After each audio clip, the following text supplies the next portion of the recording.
नमो अरिहन्ताणं नमो सिद्धाणं नमो आयर्याणं नमो उवज्झायाणं नमो लोये सव्वसाहोणं एषु पञ्चनमुक्कारो सव्वपावप्पणासनो मङ्गलाणं च सव्वेसिं परमं हवै मङ्गलम्। મનઃ પ્રયોગ જ્ઞાનની આરાધના, મનઃ પ્રયોગ જ્ઞાનનું ચૈત્યવંદન। શ્રીમન પર્યવ જ્ઞાન છે ગુણ પ્રત્યય જાણો, અપ્રમાદી રુદ્ધિવંતને હોય સંયમ ગુણ ઠાણો। કોઈક ચારિત્રવંતને ચઢતે શુભ પરિણામે, મનના ભાવ જાણે સહી સાકાર ઉપયોગ ઠામે। ચિંતવિતા મનોદ્રવ્યના જાણે ખંડ અનંતા, આકાશે મનોવર્ગણા રહ્યા તે નવી મુણંતા। આપણે ત્યાં અવધિ જ્ઞાનની છેલ્લા સ્વાધ્યાયમાં આપણે વાત કરી કે અવધિ જ્ઞાન પ્રગટ થાય એ અવધિ જ્ઞાન આપણે આમ 6 પ્રકાર પણ 2 રીતે પ્રગટ થાય એવી વાત કરી હતી। કયા 2 પ્રકારની વાત કરી હતી? અવધિ જ્ઞાન 2 રીતે પ્રગટ થાય।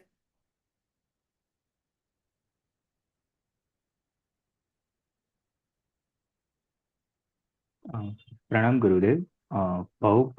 પ્રત્યેકથી અને ગુણથી। ભવ પ્રત્યેક અને ગુણ પ્રત્યેક એટલે કે જેને પ્રાપ્ત થવામાં ભવ જ કારણ છે, બીજા કોઈની એમાં આવશ્યકતા ભવ જ કારણ અને ગુણ જ કારણ, આવા આપણે 2 કારણ લીધા હતા। જ્યારે મનોપર્યોગ જ્ઞાન એવું છે કે ગુણથી જ પ્રાપ્ત થાય। એમાં એવું નથી કે ભાઈ મનુષ્યનો ભવ મળી જાય કે કોઈક ભવ મળી જાય તો કે એમાં મનુષ્યનો ભવ જોઈએ, પણ ગુણ હોય તો જ પ્રાપ્ત થાય, માત્ર મનુષ્યના ભવને આશ્રય નથી। સાધુ ભગવંતને થાય પણ બધા સાધુ ભગવંતને ના, તો કે અપ્રમાદી સાધુ ભગવાન પ્રમાદી છે એવી વાત નથી, પણ સાધુ કક્ષાની અંદર પણ કાંઈક પ્રમાદ આવી જતો હોય, પણ એમાં પણ એવા પ્રમાદી નહીં, અપ્રમાદી એવા સાધુ ભગવંતને સંયમ ગુંઠાણું હોય તો જ આ પ્રાપ્ત થાય મનોપ્રયોગ જ્ઞાન, બાકી પ્રાપ્ત થાય નહીં। ચારિત્ર પરિણામ જોઈએ, એમાં શુભ પરિણામ ચડતા પરિણામ હોય। મનોપ્રયોગ જ્ઞાની મુનિ ભગવંત મનના ભાવોને જાણે અને જાણવે એટલે જ્ઞાન ઉપયોગ છે, અને જ્ઞાન ઉપયોગને સાકાર ઉપયોગ કહેવાય। આપણે ત્યાં 2 પ્રકારના ઉપયોગ આવે, એક સાકાર ઉપયોગ અને એક નિરાકાર ઉપયોગ।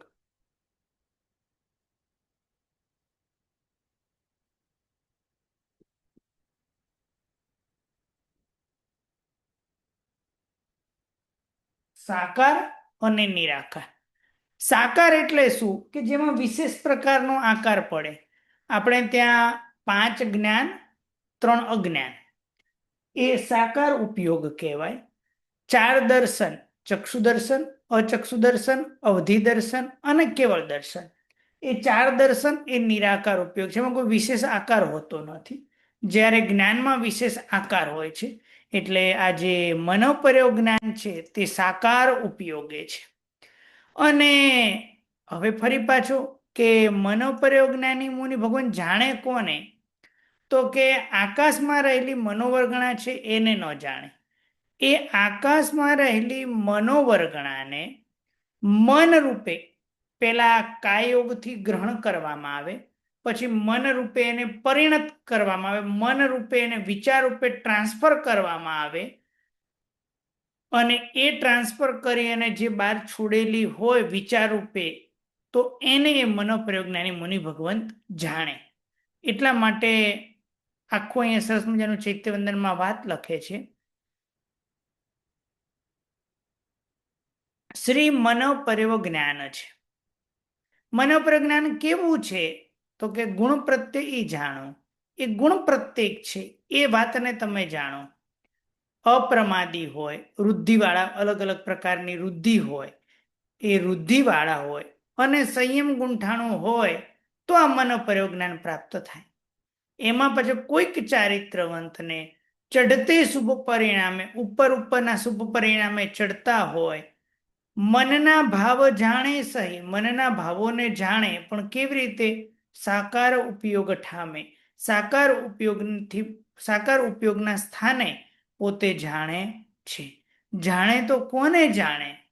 તો ચિંતવિતા મનોદ્રવ્યના જે મનોદ્રવ્ય હતું એ ચિંતવેલું જે મનોદ્રવ્ય છે એના અનંતા એવા સ્કંધને જાણે.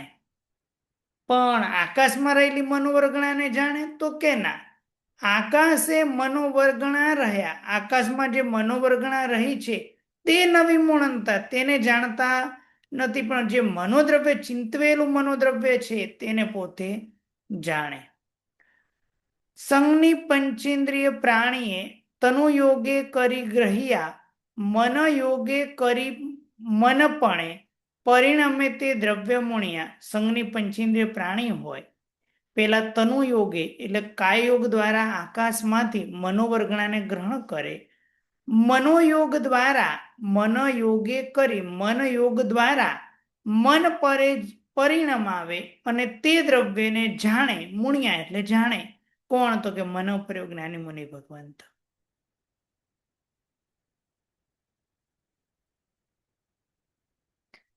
હવે જાણે તો કોને જાણે? તો કે દ્રવ્યથી મનોવર્ગણા એટલે કે મનોરૂપે પરિણતિ મનોવર્ગણાને જાણે છે. ક્ષેત્રથી પૂછવામાં આવ્યું તો ક્ષેત્રથી કેટલું જાણે? તીર્છું માનસ ક્ષેત્રમાં અઢી દ્વીપ વિલોકે, તીર્છાલોકના મધ્યથી સહસ જોયણ અધોલોકે, ઉરધ જાણે જ્યોતિષી લગે, પલિયનો ભાગ અસંખ્ય, કાલથી ભાવ થયા થશે અતીત અનાગત સંખ્ય. તીર્છું એટલે કે મનોપરિજ્ઞાની મુનિ ભગવંત જાણે છે તો કેટલું જાણે? તો આમ તીર્છું કેટલું? તો કે અઢી દ્વીપ. અઢી દ્વીપથી વધારે ન જાણે. અઢી દ્વીપની બહાર કદાચ કોઈ વિદ્યાધર મુનિ, ચારણ મુનિ ભગવંત ગયા હોય, અથવા કોઈ ત્યાં બીજા કોઈ પ્રાણી હોય, પંચેન્દ્રિય પ્રાણી, તિર્યંચો, મનુષ્યનો જન્મ મરણ નથી, અથવા કોઈ મનુષ્ય ત્યાં વિદ્યાધર મનુષ્ય વગેરે કોઈ ગયું છે તો એ ત્યાં વિચાર કરે એ વિચારને ન જાણી શકે. અઢી દ્વીપની અંદર રહેલા એને પોતે મનોપરિજ્ઞાની મુનિ ભગવંત જાણી શકે. આ તો તમે તીર્છું કીધું.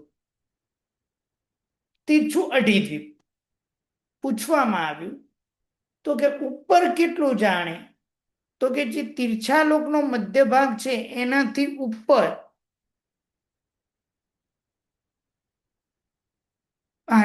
પેલા નીચે આવશે.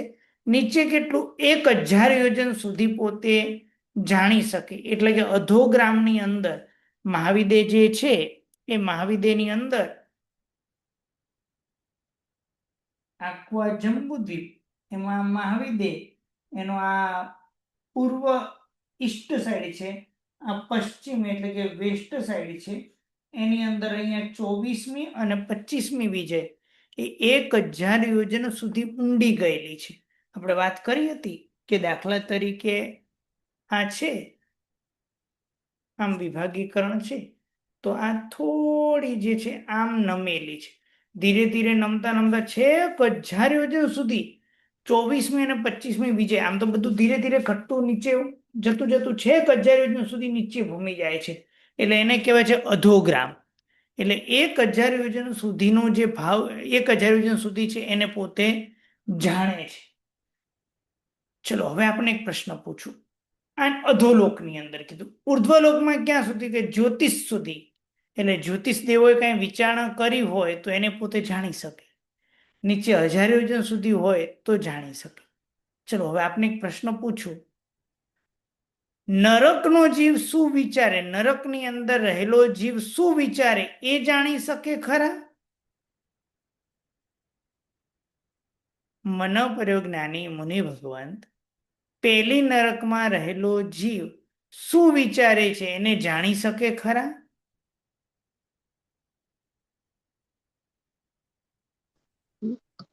પ્રણામ ગુરુજી. પ્રણામ. ગુરુજી 1000 યોજન સુધીનું જ જાણે છે, એટલે વ્યંતર વાણવ્યંતર સુધી જાણી શકશે. એ થોડા ઉપર છે એટલે પછી નહીં જાણી શકે. હા, હજુ વ્યંતર રત્નપ્રભાનું વાણવ્યંતરને જાણી નીચેનું શકાય, પણ નરક તો 1000 યોજન પછી ચાલુ થાય છે. નરક કહેવાય રત્નપ્રભા, પણ નરકના સ્થાનો આમ જોવા જાવ તો 1000 ની 11000 પછી ચાલુ થાય. એનું પ્રતર આવી જાય છે, પણ 1000 તો એમનું એમ જ છે, પણ એટલા માટે કરી અને નરકના જીવોના વિચારને જાણી શકતા નથી. એટલે ઉપર હવે ક્યાં સુધી? તો જ્યોતિષ સુધી. નીચે ક્યાં? તો કે 1000 યોજન સુધી. આ કોની વાત થઈ? ક્ષેત્રથી થઈ. કાળથી કેટલો? તો કે પલ્યોપમનો અસંખ્યાતમો ભાગ. એ ભૂતકાળ અને ભવિષ્ય કાળને જાણી શકે. આ કાળથી થયું. ભાવથી પૂછવામાં આવ્યું તો કે ભાવથી જે દ્રવ્ય વિચારેલું છે એના અસંખ્યાત પર્યાયને પોતે જાણી શકે. મનોપર્યોજ્ઞાન છે એમાં 2 પ્રકાર છે, એક ઋજુમતી છે અને એક વિપુલમતી છે. ઋજુમતી કરતા વિપુલમતી મનોપ્રયોજ્ઞાન વાળા સવિશેષપણે જુએ. આ વાતને આપણે ચૈત્યવંદનની અંદર જોઈએ. તીર્છું માનસ ક્ષેત્રમાં 2 દ્વીપ વિલોકે. તીર્છું આ મનુષ્ય ક્ષેત્રની અંદર 2 દ્વીપને પોતે શું કરે? તો કે જુએ. તીર્છા લોકના મધ્ય ભાગથી 1000 યોજન અધોલોકની અંદર પોતે જોઈ શકે, એટલે જાણી શકે છે વિચારેલા એવા મનોદ્રવ્યને. ઉરધ જાણે જ્યોતિષી લગે. ઉર્ધ્વમાં ક્યાં સુધી? તો કે જ્યોતિષ સુધી પોતે જાણી શકે. પલ્યોપમનો અસંખ્યાતમો ભાગ એ કાળથી પોતે જાણે. જે ભાવ થયા, થશે અને વર્તમાનમાં જે છે તે અતીત, અનાગત અને હવે આ સંખ્ય શબ્દ શું લખ્યો છે એનો અર્થ મને બેસતો નથી. એ હું જાણકાર લોકોને પૂછી, ગુરુદેવ વગેરેને, પછી હું આપને કહીશ, કારણ કે આ સંખ્યાનો અર્થ મને ખ્યાલમાં આવતો નથી. સંખ્યાને આશ્રયને આવું કંઈક હોઈ શકે, ખબર નથી. ભાવથી ચિંતિત દ્રવ્ય, ભાવથી વિચારે દ્રવ્ય હોય એના અસંખ્યાત પર્યાયને જાણે. ઋજુમતી કરતા વિપુલમતી મનોપ્રયોજ્ઞાન વાળા જે છે તે અધિકા ભાવ જાણે, એટલે કે અસંખ્યાત પર્યાય થોડા વધારે જાણે. મનના પૂદગલ દેખી. આ વાત મેં કર્મગ્રંથમાં કરી હતી. અત્યારમાં હું આમ બેઠો છું અને ભણાવતા ભણાવતા આમ થઈ જાય તો આપ કયા કયા અનુમાન લગાડશો? કે પંડિતજી થાકેલા છે, ઊંઘ પૂરી નહીં થઈ હોય, અથવા તબિયત બરાબર નહીં હોય, કાં તો ગઈકાલે ટ્રાવેલિંગમાં હશે. આવા તમે અલગ અલગ અનુમાન લગાડો છો. એ મનોપરજ્ઞાની ભગવંત અનુમાનથી પોતે જાણે. મનોવર્ગણાને જોઈ અને નક્કી કરી લે કે ભાઈ આ અને આવું વિચાર્યું. તમારું અને મારું અનુમાન ખોટા પડે, પણ મનોપરજ્ઞાનીનું જે અનુમાન છે એ સાચું પડે, એમાં ખોટું નહીં. અને આવું જે ખોટું જ્ઞાન ન હોય, જે સાચું જ્ઞાન હોય, એવા જ્ઞાનમાં મારું ચિત્ત ચોટ્યું છે. જે સાચું છે એમાં મારું ચિત્ત ચોટેલું છે, એટલે સાચું જ્ઞાન છે એના પ્રત્યેનું મારું આકર્ષણ છે. એટલે અહીંયા સાચા જ્ઞાન પ્રત્યેનું આકર્ષણની વાત કરી. હજુ આગળ જતા કે છે, હું આપને પૂછું, જ્ઞાન રૂપી કે અરૂપી? જ્ઞાન રૂપી કે અરૂપી?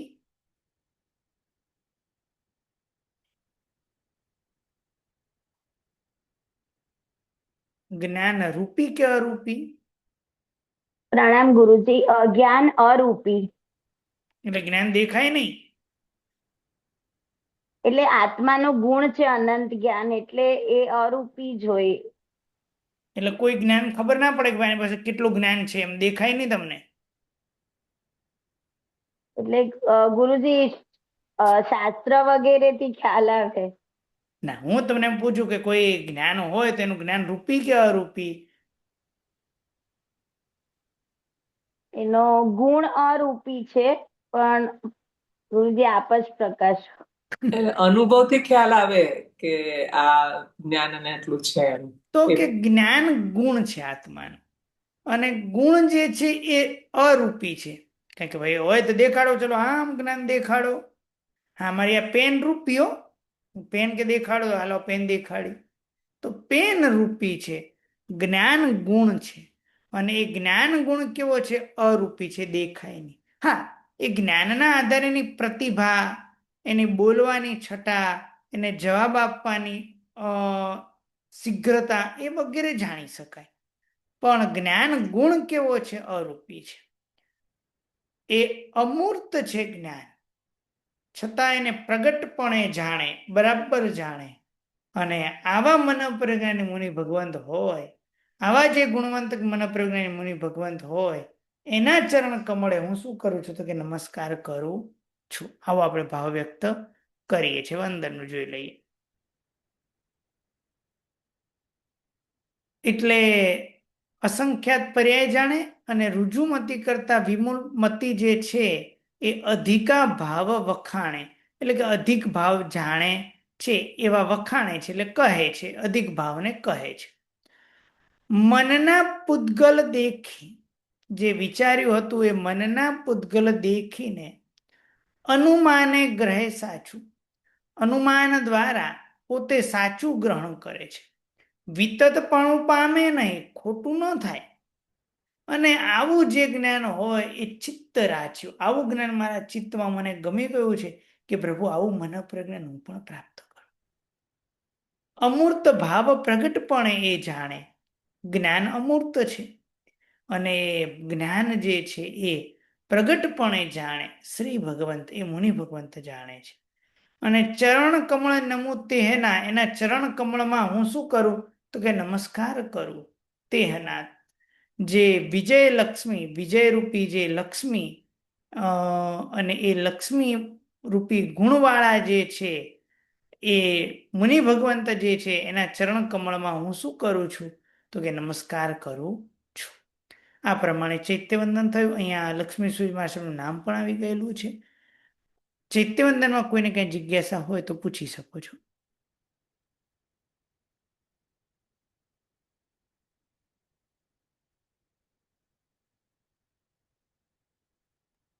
પ્રણામ સર. પ્રણામ. સર 3-4 વસ્તુ છે. સર એક તમે કહ્યું સાકાર ઉપયોગ, એટલે એ કઈક આકાર કીધો, એટલે જ્ઞાનનો આકાર કેવી રીતે હોય? હા, એમાં વિશેષ પ્રકારનો આત્મા ઉપર આકાર પડે. ઉદાહરણ તરીકે હું વાત કહું. રશ્મિન આજ બજારમાં ગયા હતા?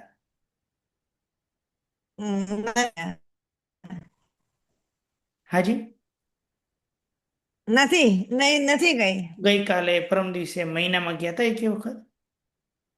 હા, મહિનામાં તો ગયા હતા હમણાં. હા, ત્યારે ગયા હતા. વસ્તામાં કેટલા કૂતરા મળ્યા હતા?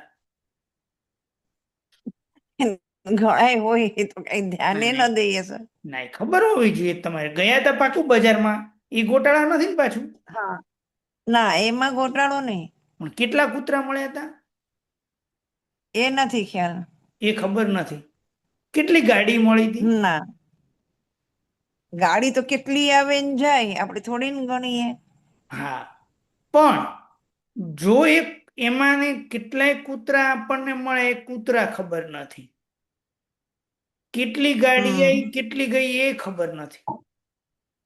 એટલે આપણે બધું બરોબર. જાણીએ ને એ સામાન્ય જાણીએ, એમાં કોઈ આકાર ના પડે. પણ જો અચ્છા. રશ્મિબેન ને કૂતરું કોઈ પાછળ અચ્છા. પડ્યું હોત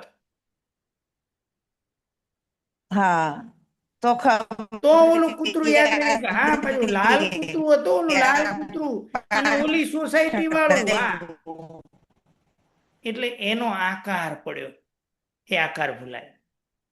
એટલે જ્ઞાન જે છે એ સાકાર ઉપયોગે છે હા, અને હા. દર્શન એ નિરાકાર ઉપયોગ છે.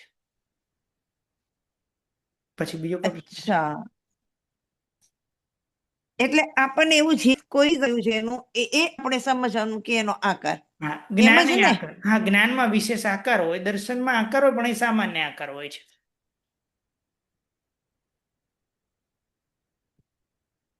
અચ્છા, પછી બીજો સર, તમે અહીંયા એવું કીધું કે એક આ મને નથી, ભાવથી ચિંતિત દ્રવ્યના અસંખ્ય પર્યાય જાણે, એટલે ભાવથી કેવી રીતે જાણે? જો પેલા ભાવથી કેવી રીતે જાણે છે? ભાવ એટલે મનના વિચાર, એવો શબ્દ અર્થ તમે ના. આપણે દ્રવ્ય, ક્ષેત્ર, કાળ અને ભાવ. ભાવ એટલે પર્યાય. પર્યાય એટલે કેવી રીતે? તો કે આપણે આવે છે ઋજુમતી અને વિપુલમતી. ઋજુમતી કરતા વિપુલમતી. વિપુલમતી સવિશેષપણે જુએ, પણ એ એના હમ પર્યાયો, એટલે કે આ ઘડો વિચાર્યો તો ઘડો ક્યાંનો, તો કે અમદાવાદનો. કેવા કલરનો, તો કે અચ્છા લાલ કલરનો ઘડો વિચાર્યો. કેવો, તો કે માટીનો. એમ અલગ અલગ એના પર્યાયો છે, એની અલગ અલગ અવસ્થાઓ છે, એટલે કે પર્યાય, અનેક પર્યાય, અનંત અસંખ્યાત પર્યાયથી યુક્ત પોતે જાણે. અચ્છા બરાબર છે? સર અને બીજું તમે એમ કીધું કે મનોપર્યો જ્ઞાની જે હોય એ અનુમાનથી જાણે પણ એનું અનુમાન સાચું જ પડે, એટલે હા, દરેક વખતે એ અનુમાન જ લગાવે કે એમ એ એને જે ને આમ એને અનુમાન દર એમને દર બી એમ જે વખતે એનું એનું કારણ છે. જો એક વસ્તુ સમજો કે દાખલા તરીકે મેં અત્યારમાં પાલીતાણામાં રહેલા આદિનાથ દાદા વિચાર્યા, તો એના દ્વારા મનોવર્ગણા બહાર છૂટી પડી, એમને મનોવર્ગણા જ દેખાય છે. હમ મનોવર્ગણામાં તો એવું નથી કે આદિનાથ દાદાનું હા છૂટું જતું નથી. એટલે ભાઈ આવી આવી મનોવર્ગણા છે તો ના અમે આદિનાથ દાદાને વિચાર્યા, અને આવી આવી મનોવર્ગણા હોય તો પાર્શ્વનાથ દાદાને વિચાર્યા, આવી આવી મનોવર્ગણા હોય તો અંતરિક્ષમાં જવાનો પ્લાન કર્યો, આવી આવી મનોવર્ગણા હોય તો એમને 108 પાર્શ્વનાથ ભગવાનના તીર્થની યાત્રા કરવાનો વિચાર કર્યો. એ મનોવર્ગણાથી અનુમાન લગાડે, પણ એ અનુમાન સાચું જ અચ્છા પડે. તો સર એમ તો આપણે બી એક વખત આપણે જેમ કે આપણે બી પાલીતાણા કે દાદા ને આપણે ગયા તો આપણે વિચાર કરતા હોય તો આપણને તો કઈ મનોપર્યો જ્ઞાન છે નહીં, હા, છતાં આપણે વિચારીએ તો છીએ જ. એમ તો નહીં. એમાં ને આમાં હું વિચાર્યું, એના દ્વારા મનોવર્ગણા બહાર છૂટી પડી. એ હા મનોવર્ગણાને જોઈને મનોપ્રજ્ઞાની કહી દે કે પ્રિયંકે અત્યારમાં પાલીતાણા જવાનો વિચાર કર્યો, 9:05 અચ્છા શંકર જવાનો વિચાર કર્યો, 9:10 અંતરિક્ષ પાર્શ્વનાથ જવાનો વિચાર કર્યો, 9:15 108 અચ્છા પાટણ ભગવાન તીર્થે યાત્રા કરવાનો વિચાર કર્યો. એ બધી મારી મનોવર્ગણા જોઈને નક્કી કરે. અચ્છા સર એક બીજો ક્વેશ્ચન છે, આમાં નથી પણ એમને એમ છે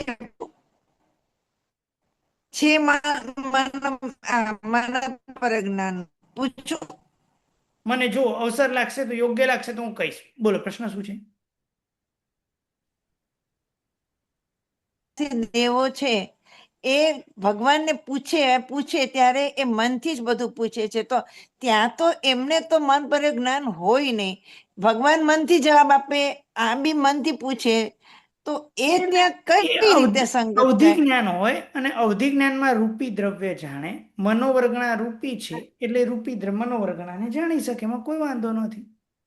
અચ્છા એટલે એવી રીતે જાણે છે, એવી આમ રીતે જાણે. છે ઈ મનોવર્ગના જ પૂતગલો, પણ આ હા, અનુત્તર વિમાન વાસુદેવ એ અવધિ જ્ઞાનથી જાણે, ભગવાન આપે જવાબ ઈ મનોવર્ગનાથી આપે, એમ જ ને? હા, ભગવાન જવાબ આપે છે એ મનોદ્રવ્યથી જવાબ આપે, મનોવર્ગણાથી આપે એવું શબ્દ નહીં બોલે, મનોદ્રવ્યથી હા જવાબ હા આપે, અને એ મનોદ્રવ્યને મનોદ્રવ્યથી જાણી અને એનું જવાબ આપે. સમાધાન મળી જાય છે. હા એના માટે કઈ મનોપ્રજ્ઞાન જરૂર છે એવું નહીં, કારણ કે ભગવાન તો કેવળ જ્ઞાનથી દેખાય જ છે. હા એમને તો દેખાય છે, બરોબર, ઓકે ઓકે. એટલે આ જે પ્રણામ ગુરુજી. પ્રણામ. ગુરુજી, મનોપર્યોજ્ઞાન આવ્યું તો અવધિ જ્ઞાન છે એમના આગળ? હા, તારક તીર્થંકર ભગવાન જે હોય એ અવધિ જ્ઞાન સાથે જ જન્મે છે, અને દીક્ષા જેવી લે એવું તરત એમને મનોપ્રજ્ઞાન પ્રાપ્ત થાય. એટલે દરેક એટલે ચાર તીર્થંકર, જ્ઞાનના ધણી કહેવાય આપણે. હા, દરેક તીર્થંકર ભગવાન જે હોય એ કેવળ જ્ઞાન ન પામે એની પહેલા અવશ્યમેવ 4 જ્ઞાનના ધણી હોય જ. પણ આપણા જેવા જીવોની વાત કરો કે જે તીર્થંકર નથી, અને એવા જીવોને મનોપરજ્ઞાન પ્રાપ્ત થાય, તો શું એની પહેલા એને અવધિ જ્ઞાન હોય જ? તો કે ના, એવું જરૂરી નથી. જીવને મતિ જ્ઞાન ને સૂતક જ્ઞાન 2 જ્ઞાન તો હતા જ. હમ. એના પછી જીવને અવધિ જ્ઞાન થાય. કોઈ જીવ એવો છે કે મતિ જ્ઞાન સૂતક જ્ઞાન છે, એના પછી ડાયરેક્ટ એ જીવને મનોપ્રયોગ જ્ઞાન થાય. અને કોઈ જીવ એવો છે, મતિ જ્ઞાન થયું, સૂતક જ્ઞાન થયું, અવધિ જ્ઞાન થયું, અને પછી મનોપ્રયોગ જ્ઞાન થાય. એટલે એવું જરૂરી નથી કે મનોપ્રયોગ જ્ઞાન થાય એની પહેલા અવધિ જ્ઞાન હોય જ, એવું જરૂરી નહીં. તીર્થંકર ભગવાનમાં હતું જ જન્મતાની સાથે. બરાબર છે? ગુરુજી તમે કીધું ને 1000 યોજન સુધી જ જોઈ શકે છે મનોપરજ્ઞાની. નીચે તો અવધિ જ્ઞાન તો 3 લાખ ત્રણેય લોકને સરખી રીતે જોઈ શકે છે, હા. માની શકે છે. હા, તો મનોપરજ્ઞાન કેવી રીતે પોતે ઓછું કરશે કે મને 1000 યોજન સુધી જ જોવું છે?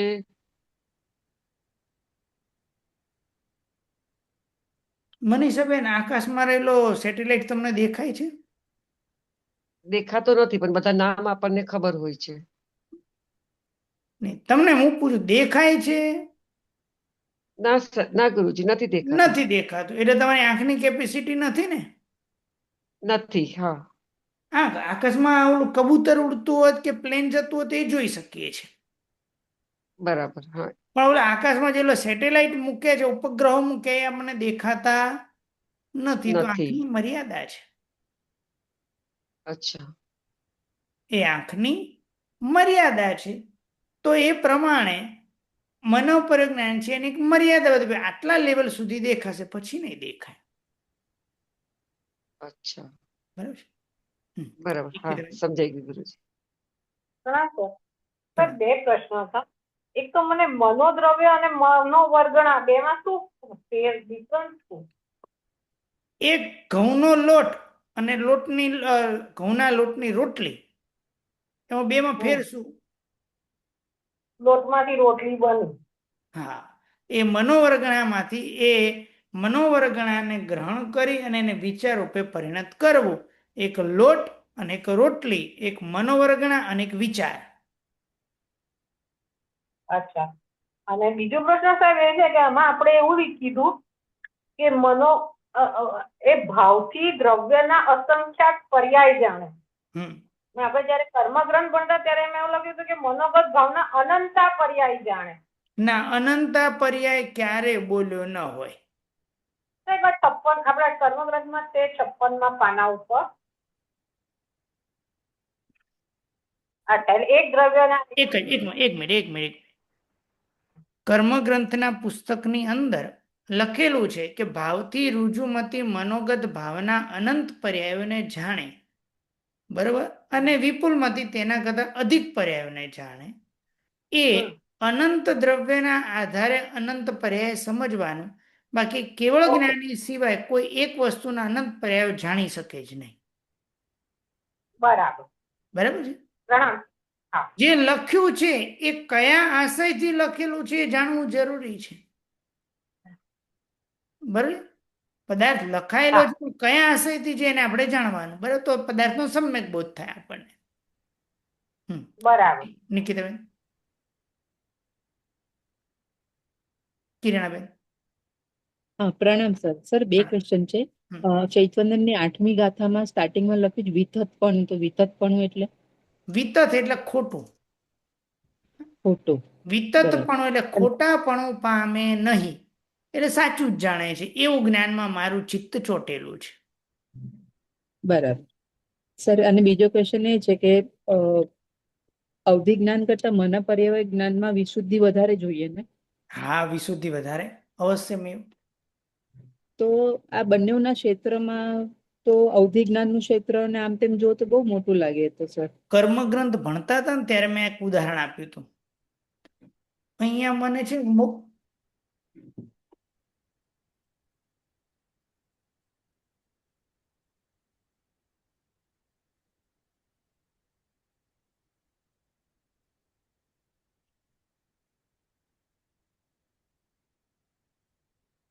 કર્મગ્રંથ ભણતા ને ત્યારે મેં એક ઉદાહરણ આપેલું. અહીંયા મને મોટું ગુમડું થયું હતું, હશે લગભગ 2009-10માં. એટલે અમારા હતા મિત્ર, એ મને લઈ ગયેલા ડોક્ટરને બતાડ્યું. ડોક્ટર કે એક કામ કરો, કદાચ દાંતનો પ્રોબ્લેમ હોય તો જાઓ, દાંતના ડોક્ટર પાસે જાઓ. એટલે એમને દાંતના ડોક્ટર પાસે મોકલ્યા. પછી એમને કીધું, બધું દાંતનું ચેક કર્યું, દાંતનું કઈ પ્રોબ્લેમ નથી, એટલે કે જાઓ હવે આને ઓલું બીજું એના જે કોઈ ડોક્ટર હતા સ્પેશિયાલિસ્ટ એમને કરી દીધું, કામ પતી ગયું, માઇનર ઓપરેશન કરી દીધું.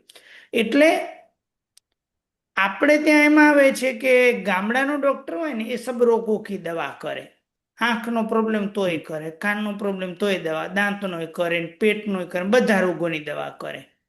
અને કદાચ કોઈક સ્પેશિયલ ડોક્ટર હોય એને આંખનો જાણકાર હોય એને કાન એને કહીએ થોડો કાન દુખે તો એ શું કે જાઓ સામે ઓલી હોસ્પિટલ છે ને ત્યાં જાઓ. એ કાનની હોસ્પિટલમાં જાવ પછી કે મને થોડો દાંતમાં થોડું દુખે છે, જો સામે બીજી હોસ્પિટલ ને ત્યાં તમે જાઓ. તો મને હોશિયાર કોણ? સ્પેશિયલિસ્ટ હોય. પણ એનું તો ક્ષેત્ર નાનું છે, એનું ખાલી દાંત જ છે, દાંત છે કઈ ખબર પડતી નથી. એકને એને જાણે છે પણ ખૂબ ઊંડાણથી જાણે છે, એ એની વિશેષતા છે. બરાબર. બરાબર. શીતલબેન. પ્રણામ સર. સર, બે ક્વેશ્ચન છે. હમ. સર, મનપર્ય જ્ઞાન જે છે એ સાધુ ભગવંતને થાય અને સાધ્વીજી ભગવંતને થાય? સાધ્વીજી ભગવંતને થાય કે ન થાય, તો એમને સાધ્વીજી ભગવંતને મનોપ્રજ્ઞાન થઈ શકે એમાં કોઈ વાંધો દેખાતો નથી. જી સર, એટલે મલ્લીનાથ ભગવાનને થયું હતું પણ બીજે કશે આમ સાંભળવામાં નથી આવતું કે સાધ્વીજી ભગવંતને પણ થાય છે.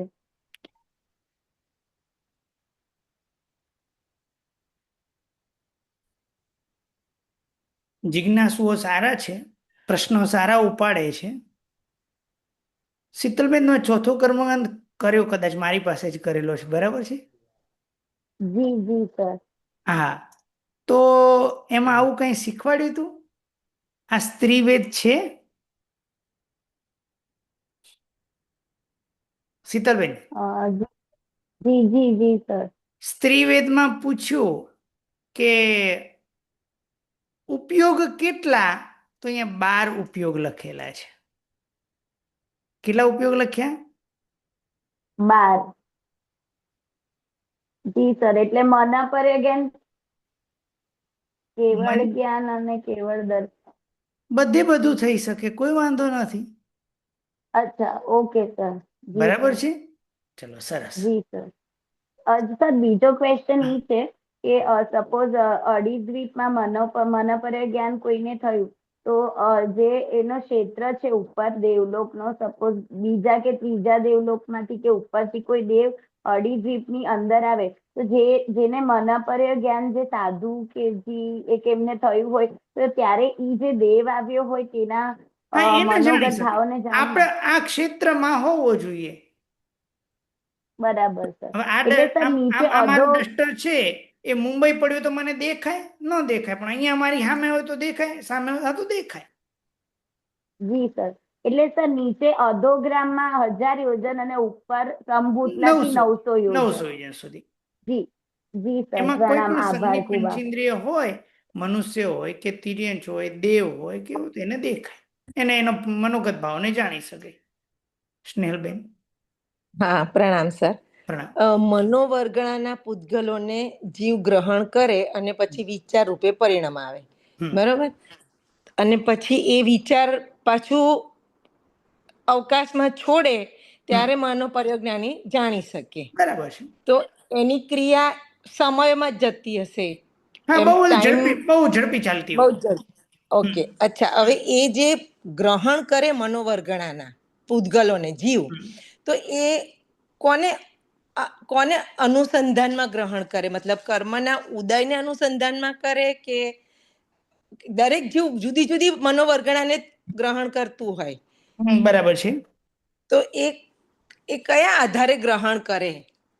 બરાબર છે. બધાની એક સરખી તો ગ્રહણ ના થતી હોય. બરાબર. હવે ખાલી હું પૂછી લઉં.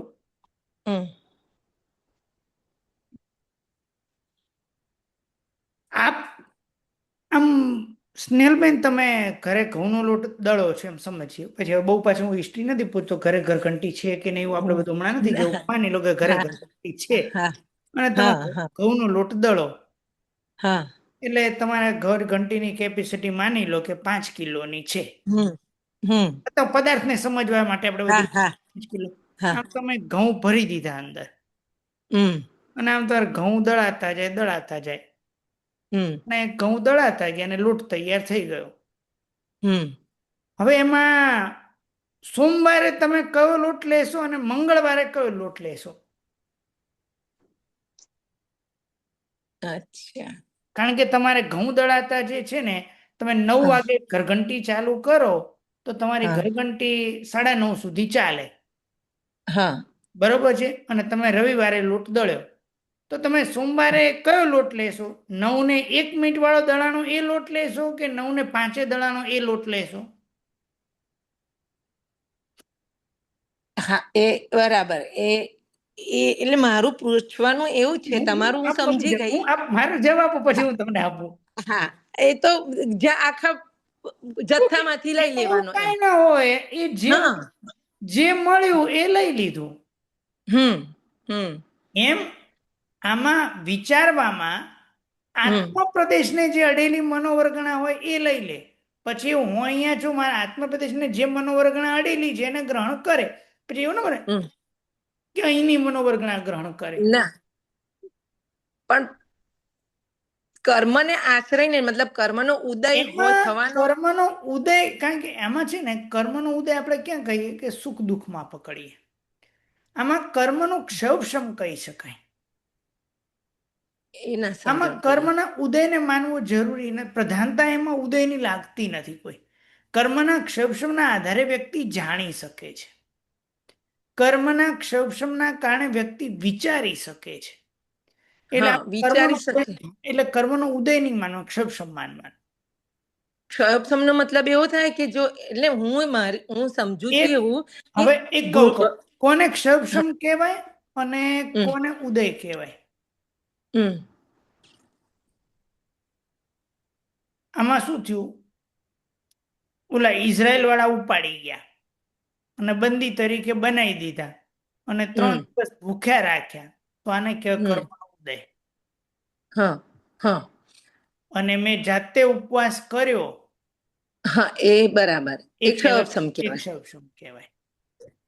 પણ હું એમ કહું છું કે તમને ઉપવાસ કરવાનું મન થયું, એ મારો પુરુષાર્થ. એ પુરુષાર્થ. પણ મન થયું એ તમે વિચાર તો કર્યો ને કે મારે ઉપવાસ કરવો છે એમ. એ મારા સંસ્કાર, એ સંસ્કારના આધારે મને એવા સારા વિચારો પરિણત થયા કે એમાં મને કર્મનો ઉદય નડ્યો નહીં. હવે ધારો કે તમે કર્મનો ઉદય નડ્યો નહીં. બાકી આમાં શું વિચાર જાગ્યો કે આજે એમ્બિલ કરું, ભૂખ લાગશે તો ના, નહીં કરવા જેવું નહીં, રેવા દે કે ના કરી લો, આજે પૂનમ છે તો ભાઈ કરી લે ને કે ના આપણે નથી કરવો. એટલે કર્મનો ઉદય તો મારા ઉપર એટેક કરતો હતો, પછી કે ના કરવો જ છે ગમે તે થાય. એ પુરુષાર્થ. કર્મનો ઉદય ના મનાય. એટલે એ જે વિચારોની જે એવું ચાલે, કહી શકાય કે મારો અત્યારમાં વિચાર એવો હતો કે હવે તમે કહો વિચાર કર્મના ઉદયથી, એટલે એવું કહી શકાય કે મારો વિચાર હતો આજે એમ્બિલ કરવું, પણ ઓલો મોહનીય કર્મનો ઉદય એવો ભારે કે ઉપવાસના વિચારને તોડી નાખ્યો, નવકાશી કરાઈ નાખ્યું. બોલો. હા, તો એ જે વિચાર આપણે એ કરીએ, વિચાર દુષ્ટ વિચાર કર્મના ઉદયથી, એટલે કે દુષ્ટ વિચારમાં કર્મોદય કામ કરી શકે. સદવિચાર જે છે એની અંદર પોતાનો પુરુષાર્થ કહી શકાય, કર્મનો ક્ષયક્ષમના આધારે. અચ્છા, ઓકે. હા, પ્રણામ સર, ઘણું ક્લિયર થયું. પ્રણભાઈ. હાજી સર. મન પરયોજ્ઞાની મુનિ ભગવાન અઢી દ્વીપની બોર્ડર પર ઉભેલા છે અને અઢી દ્વીપની બહાર બરાબર 1 ફૂટના અંતરે કોઈ દેવ કે તિર્યન છે, તો એના મનોભાવ જાણી શકે કે નહીં? ના,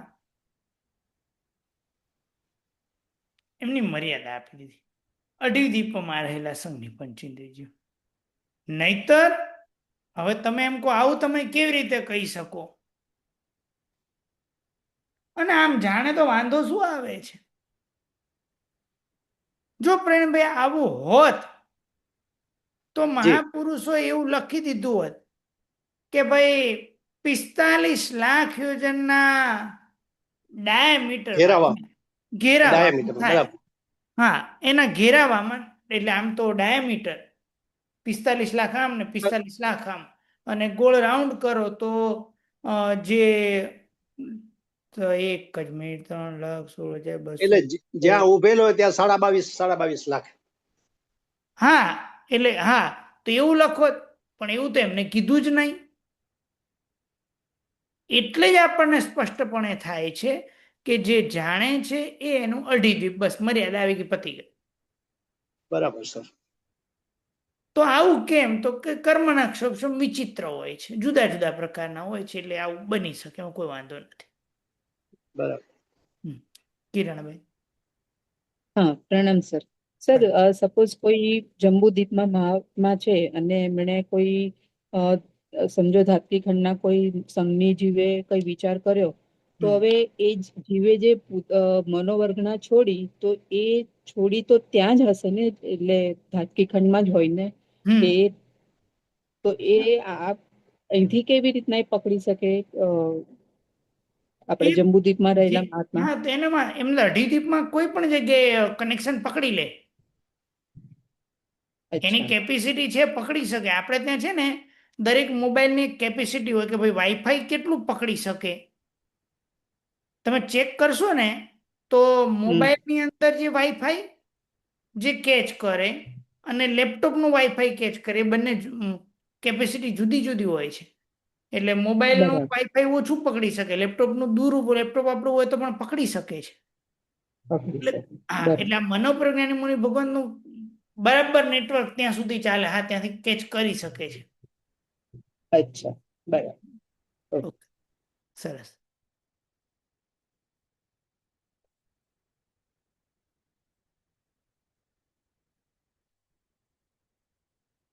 જીરે મારે શ્રીજી નવર ભગવાન, અરિહંત નિજ નિજ જ્ઞાનથી જીરેજી, સંયમ સમય જાણંત નવલોકાંતિક માનજી. પેલા મૌખિક વિચારણા કરી કે અરિહંત પરમાત્મા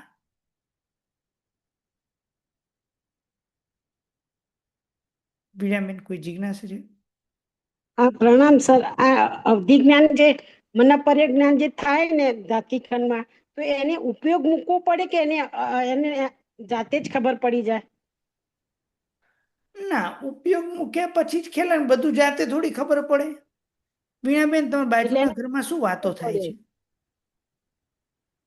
એટલે કોઈ એને કે તો ઉપયોગ મૂકે, બાકી એને કઈ બહુ પૂછું એક મિનિટ. વીણાબેન, તમારા બાજુના રૂમમાં શું વાતો ચાલે છે? ખબર નથી. એટલે વીણાબેન ઉપયોગ મૂકશે. હા, અમારો દીકરો અથવા અમારો પોયરો કે આ વાતો કરી રહ્યો છે. ઉપયોગ તો મૂકવો જ પડે, વગર ઉપયોગી કેવી રીતના ખ્યાલ આવે? ના, તો પેલા બેને પ્રશ્ન પૂછ્યો ને ધાત્રીખંડનો, એ કેવી રીતે જાણે, તો એના માટે ઉપયોગ તો મૂકવો પડશે. પણ એ એમનું કે કેવી રીતે જાણે, તો ભાઈ એમની કેપેસિટી છે એટલે જાણી શકે.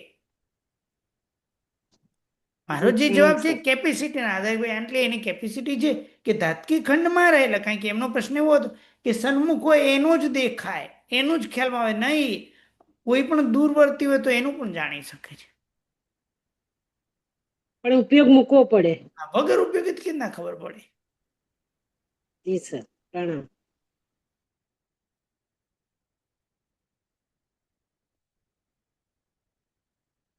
તીર્થંકર ભગવાન જે હોય એ તીર્થંકર પરમાત્મા પોતાના જ્ઞાન દ્વારા એમને ખ્યાલમાં આવે કે અમારો સંયમનો દીક્ષા લેવાનો સમય થઈ ગયો છે અને સમય જાણ્યો છે, અને નવલોકાંતિક દેવો આવે અને ભગવાનને બે હાથ જોડી અને વિનંતી કરે કે હે ભૈવમ, આપ તીર્થને પ્રવર્તાવો. આ નવલોકાંતિક દેવો આવેલા છે, ભગવાનને વિનંતી કરી છે અને એનું માન રાખે, અને એના માનથી આવે ભગવાનને કહે કે ભગવાન આપ તીર્થ પ્રવર્તાવો. ભગવાનને કહેવાની જરૂર હોતી નથી કે ભાઈ હવે તમારે દીક્ષા લેવી જોઈએ, એવું ભગવાનને કહેવાની જરૂર હોતી જ નથી. પણ એક દેવો જે છે એ પોતે ભગવાન ઉપરના બહુમાનથી એ આવે અને ભગવાનને વિનંતી કરે.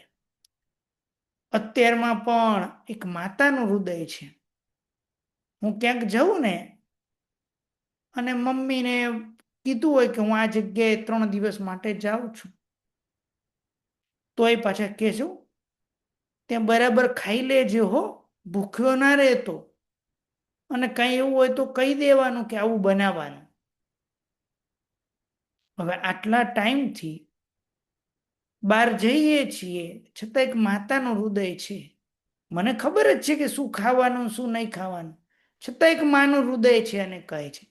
ભગવાનને ખબર જ છે કે આ ટાઈમે મારે દીક્ષા લેવાની છે અને હવે આગળ વધવાનું જ છે, છતાં ઓલા દેવો આવે, ભગવાન પ્રત્યેના આદર સત્કારના કારણે આવે અને ભગવાનને વિનંતી કરે કે ભગવાન આપ તીર્થને પ્રવર્તાવો.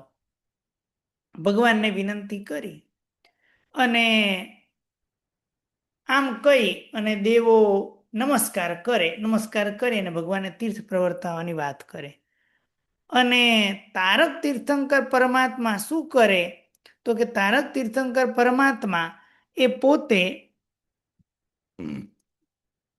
વર્ષીદાન આપે.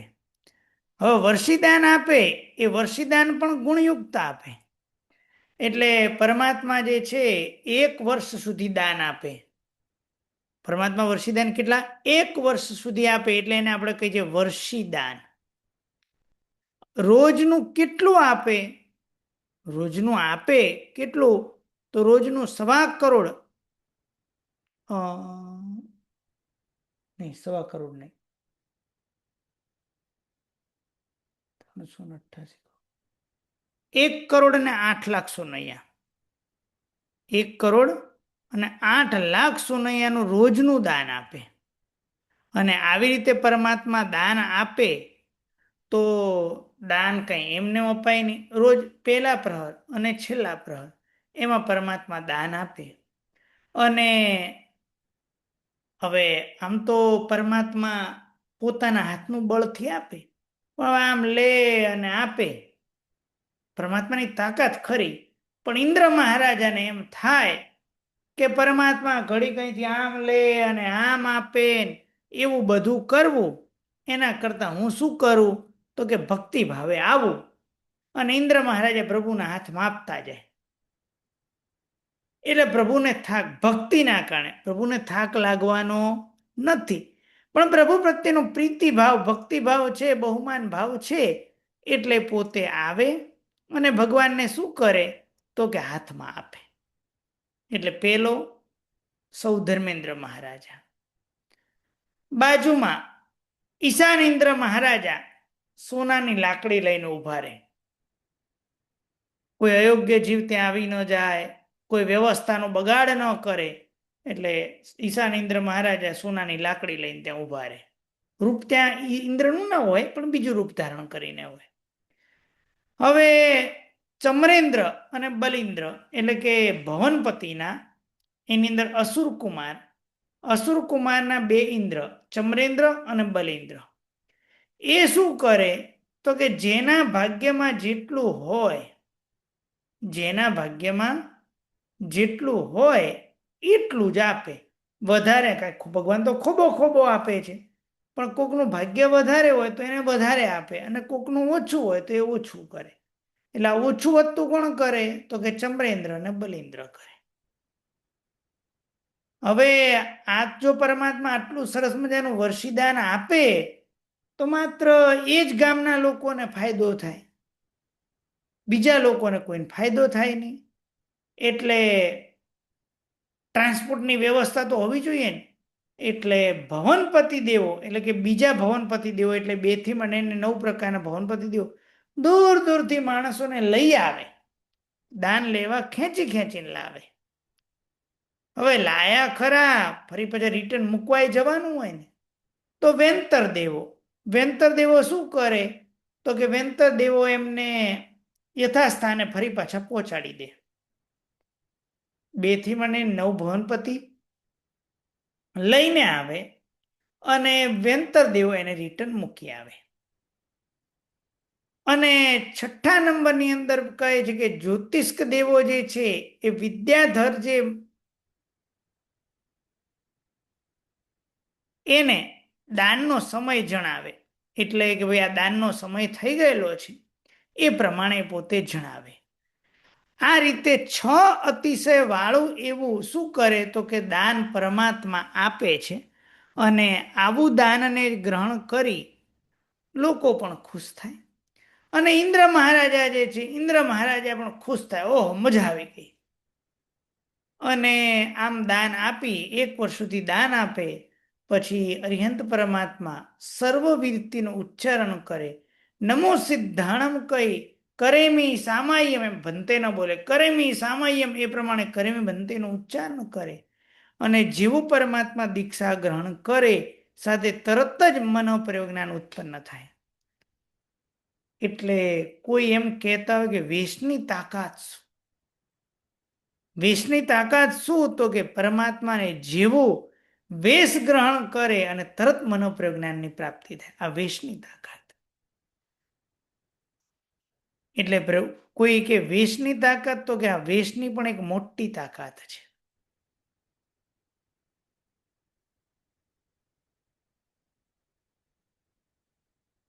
જોઈ લે ગાથા. શ્રી જીનવર ભગવાન અરિહંત પરમાત્મા નિજ નિજ જ્ઞાનથી પોતાના જ્ઞાનથી જાણ્યું શું? સંયમ સમય જાણંત, સંયમનો સમય જાણ્યો છે. અને નવલોકાંતિક દેવો બહુમાનથી માનથી આવે છે અને ભગવાનને ઈમ કહી પ્રણમે. દેવો હે ભૈવમ તીર્થને પ્રવર્તાવો. અને ભગવાન 6 અતિશય વાળું એવું દાન આપે. એટલે કે સૌધર્મેન્દ્ર મહારાજા આવેલા છે, ઈશાનેન્દ્ર આવેલા છે, પછી ચમરેન્દ્ર છે, બલિન્દ્ર છે, ભવનપતિ છે 2 થી માંડીને 9, પછી વેંતર છે, જ્યોતિષ્ક દેવો, આવા 6 પ્રકારના અતિશય વાળું દાન આપે. અને આ દાન લઈ હરખે સુરા ન રાજી, દેવ અને મનુષ્ય 2 હરખે. અને જીરે મારે આ ખાલી પ્રાસ માટે છે. આવા પ્રકારની સભય બધા અરિહંત પરમાત્મા દાન આપે.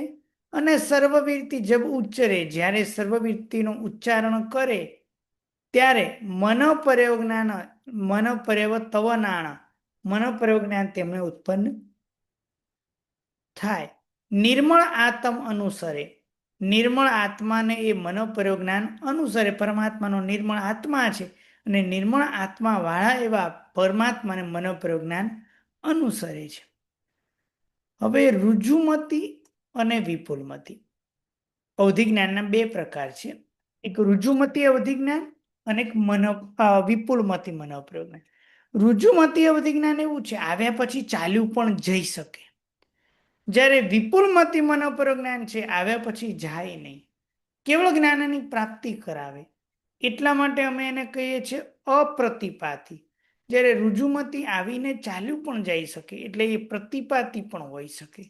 પણ જ્યારે વિપુલમતી મનોપ્રયોગ જ્ઞાન છે તે અવશ્યમેવ એ અપ્રતિપાતી છે.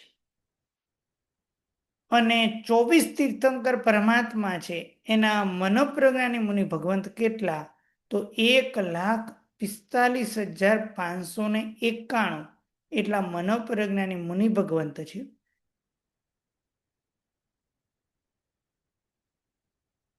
અને આ જેટલા પણ મનોપ્રયોગ જ્ઞાની મુનિ ભગવાન છે એમને હું વંદન કરું છું, સ્નેહ ધારણ કરી અને વંદન કરું છું.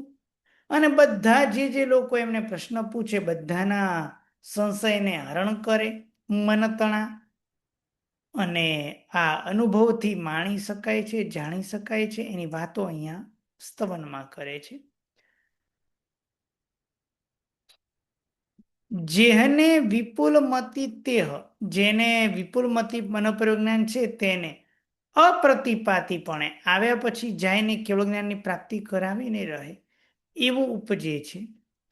અપ્રમાદી રુદ્ધિવંત ગુણ ઠાણે આ ગુણ નીપજે એટલે ઉત્પન્ન થાય છે. મનોપ્રયોગ જ્ઞાની મુનિ ભગવંત કેટલા? તો કે 1,45,591 જાણીએ. કોના?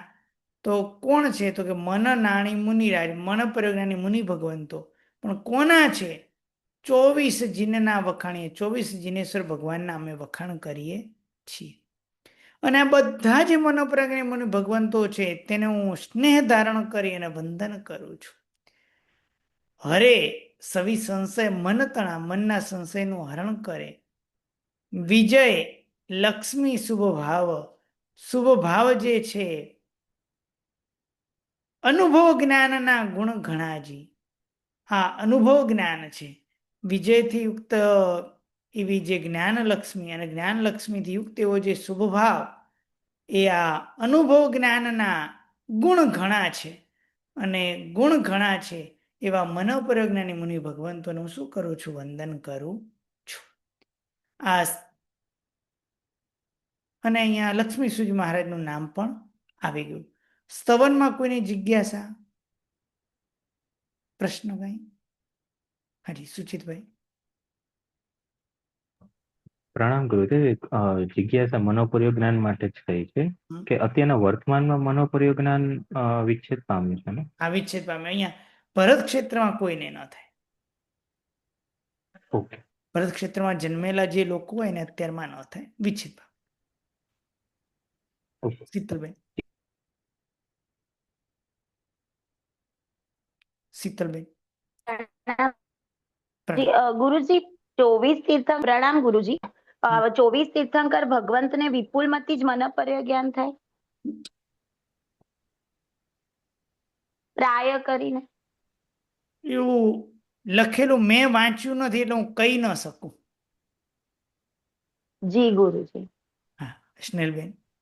હા સર, ઉપયોગ મૂકવો એનો મતલબ એવો થાય કે જેમ કે તમે લગભગ 8 થી 9 ક્લાસ ચલાવતા હો, તો તમને જે જાણતા હોય કે એને ખબર હોય કે તમે 8 થી 9 ક્લાસ ચલાવો છો, તો એ વખતે એવું વિચારે કે હા પ્રિયંકભાઈ અત્યારે ક્લાસ ચલાવતા હશે. એવી રીતે આ ઉપયોગ મૂક્યાનો મતલબ એવો હોય કે વિચારીને પછી એવું વિચારે કે હા એના કરતા હું તમને કહું સ્નેહલબેન, હમણાં ખીચડી મૂકી હતી થોડા ટાઈમ પહેલા. હા. એમાં કેટલી સીટી વગાડવી પડે? 4 સીટી ખીચડી થઈ જાય. આમ તમને સીટીનું ધ્યાન તો રાખવું પડે. હા. એનું નામ ઉપયોગ. પણ અચ્છા, એટલે એ ધ્યાન રાખીને પછી એના મનના વિચારોથી મનોપર્યો જ્ઞાની આ રીતે વિચાર કરી લે એમ. અચ્છા, ઓકે ઓકે. હા, પ્રણામ. રશ્મિ. સર એક સવાલ એવો થાય છે કે સર મનોપર્ય જ્ઞાની જે છે એ મનોવર્ગણાના આધારે એ જવાબ આપે. હવે સમજો કે કોઈ બી આમ જે મનોપર્ય જ્ઞાની છે એ કોઈક મારા વિચાર જાણવા માટે પ્રયત્ન કરે છે, અને મેં જે મનોવર્ગણામાં છોડી હજી મેં છોડી અને પછી બીજા કોઈ જો ગ્રહણ કરી લીધી, તો પછી એ મનોપર્ય જ્ઞાની એ મારા વિચાર કેવી રીતે જાણી શકે? એ જેની કેપેસિટી હોય ને એ અહીંયા પાછળ ડ્રો કરેલું દેખાય છે. આ છતાં દેખાય.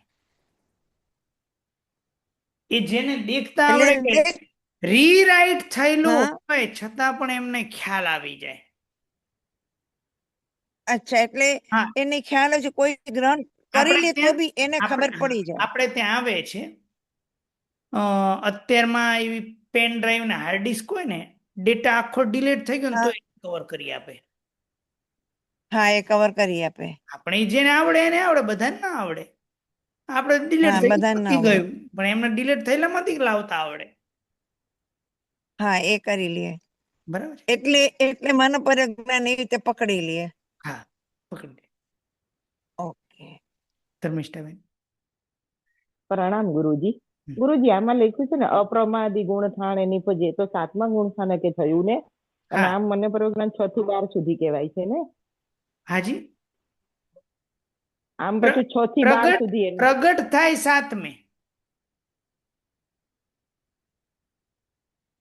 6 ગુણ થાણે સર્વવીરતી લે ત્યારે ન પ્રગટ થાય, અને ત્યારે એમને અપ્રમાદમાં આવે 7મું જ થાય છે એમને સીધું, પછી 6. ઓકે.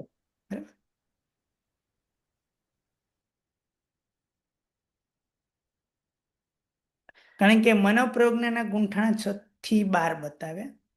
બરાબર છે. ચલો સરસ. બાકીનું જે છે એ આપણે આવતીકાલે વિચારણા કરીશું. જીનાજ્ઞા વિરુદ્ધ કાંઈ પણ બોલાવી ઈચ્છામિ દુક્કડમ સર્વ મંગલ માંગલ્યમ સર્વ કલ્યાણ કારણમ પ્રધાનમ સર્વ ધર્માણમ જૈનમ જયતિ શાસનમ. પ્રણામ.